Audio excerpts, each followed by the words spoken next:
What's up guys, and welcome to Thomas Was Alone. This is a game releasing today on the PlayStation 4, PlayStation 3, and PS Vita. It is a cross-buy and cross-save title, so if you buy it for one, you get it for all three, and if you already owned it for PS3 and PS Vita, you should be getting it for PS4 now, which is really cool. It is an amazing side-scrolling platformer that released back in 2012, I believe, on the PC. It's a fantastic experience, a side-scrolling platformer that's all about the narrative. Let's head into it, and I'll sort of talk a little more about it. So I tried to find a spot that isn't too spoiler-filled, not too far in the game. This is probably about an hour through the game at the most. Laura didn't have time to worry about the ominous pixel cloud. It had been following her for some time, and it had kept itself to itself until now.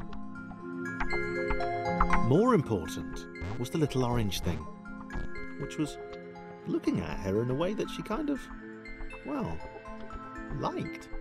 Alright, so like I said, this should be pretty spoiler-free. You know, all you have to do is play through an hour of it. Not even halfway through, I'd say.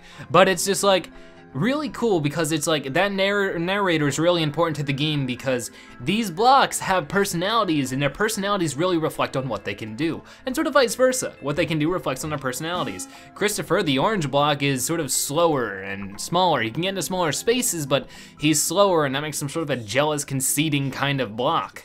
Chris bounced atop Laura. She began to worry that he was just using her like all the others had.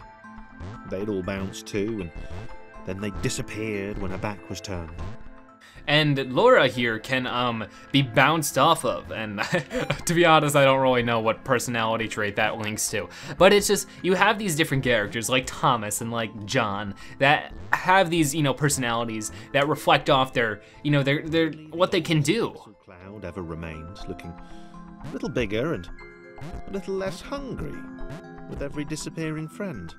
And I think it's really, really cool how something so minuscule, something undetailed, like colored squares and rectangles, can be sort of entertaining and have a purpose, such a purpose that the gameplay is still enriching and the story is still interesting and intriguing, even though you're looking at blocks jump around on the screen, And it's that aspect that's actually really, really cool. Herself less and less irritated by Chris.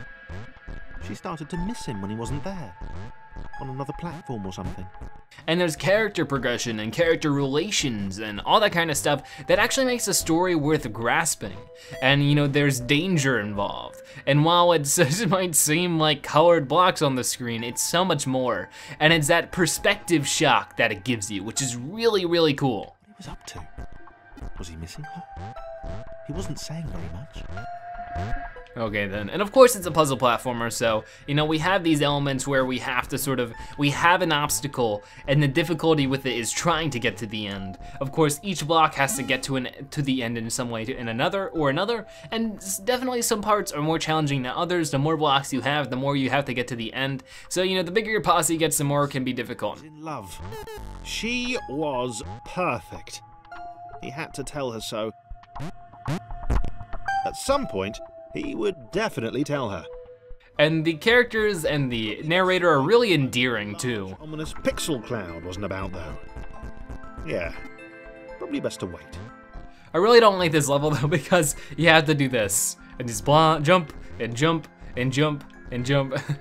But overall, Thomas Was Alone is a really, really cool game. I hope I didn't spoil too much of it with this two character relations. It sort of gives an idea of how it's a puzzle platformer and how you have to use these these blocks with personalities and make them work together to actually get to the end point.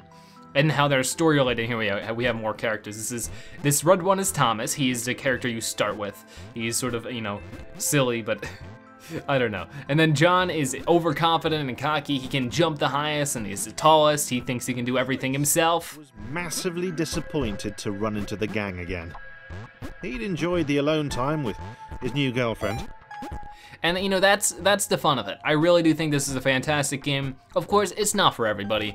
With most side-scrolling platformers, especially puzzle platformers, it's definitely not for everybody, but I do believe it's really cool. When it comes to the perks that you have on the PS4, because the game looks really, really great, it's in a high resolution. You can even switch between the blocks with the touchpad, but it just isn't as helpful as the L1 and R1 are. And of course it's cross-buy and crossplay, so if you're playing a little bit on the PS4, you can just be, okay, I want to go on my Vita now and continue playing exactly where I left off if you used a cross-save. Only if I say it out loud, he told himself. He didn't want to scare her. And the humor within the story is really nice. But you know, this is Thomas Was Alone. I'm gonna stop going now so I don't spoil too much, but a fantastic game now available on a fantastic console, the PlayStation 4. Hope you enjoyed this video. If you did, please consider giving it a like and sharing it with your friends and family. And comment in the comment section below. Do you have Thomas Was Alone? Have you ever played it, or do you consider getting it now after watching this video? Feel free to let me know, because I do read a lot of the comments, if not all of them. And yeah, thank you guys so much for watching. I'll see you guys next time. Bye-bye.